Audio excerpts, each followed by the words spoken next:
Hello ladies and gentlemen, it's Haiti here, and welcome to the part 2 of the tutorial that I started making. And in this tutorial we're going to cover how you do the UV unwrapping and the texturing and all this stuff when making an accessory for The Sims 4 using Blender, Sims 4 Studio, and I don't remember if it was Photoshop. Well, here I have my mesh, as you can see, and I did the texture quickly in the past tutorial in the part 1, but here I'm going to explain more or less what I'm doing so that you can do it later. So here you can see that on the right, when I click object data, here you have UV map options, and you can add a map if you don't have one, and then the most clever thing would be to name it UV 0. Yeah. So this is the map for the texturing. You have to name it UV 0 for it to appear in Sims 4 Studio. First I'm going to unwrap it. So I'm not really good at unwrapping, so I'm not really going to cover this up. You can find a lot of good tutorials on the internet, but I'm not an expert when it comes to UV unwrapping, so usually what I do, I just select one part and project from you so that I can have something pretty clear without having to adjust much. But the thing is, this isn't really a perfect unwrapping, so maybe you can try to figure this out. That's how I do it. I unwrap both parts separately. Here. So now I have more or less my UV. So here is the bottom and here's the front. So I'm going to adjust it a little bit, like this. This will be my UV mapping. So now I'm going to adjust the placement of the UV map. So here what I'm going to do is that I'm going to open an image that is the template for the UV mapping for The Sims 4. So here I will put a link in the description. This is the image, but only modified a bit. I modified it so that it would fit. So here you can see that the zone for a necklace is here. So I'm going to take my UV map and place it here. I'm going to scale it. So I can work on all this, but usually EA only uses this here, and this part is for additional things. So about additional things, I really recommend unwrapping any additional parts separately, because it's easier. That's one of the only advices I can give you when it comes to unwrapping.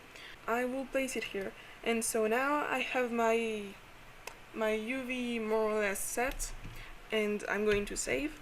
And here later I will want to work on the texture, and I will want some reference to know where my texture is going to be. And so here you can see what you can do is that you can click on UVs and click export UV layout. When the image has these proportions, you can do it right away, but if your image doesn't have the right proportions, what you can do is that you can here take image, new image, and those are the proportions you want here. So I'm not going to do this because I only have the right proportions. Well, so here, export UV layout, name it UV layout.png. So now I have my UV layout, and what I'm going to do next is that here I'm going to go back to Sims 4 Studio and import the mesh that I saved. And here I have it. I'm going to save again.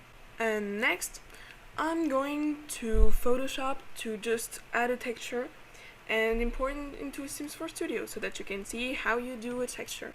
So here I am in Photoshop with my UV layout, and here is the place where I'm going to do my texture. So I'm not really good at doing textures, so I'm going to do this pretty fast actually.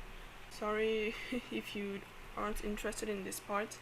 Actually, I might do a tutorial later on how I do textures for my custom content, but I think that's not really the point here.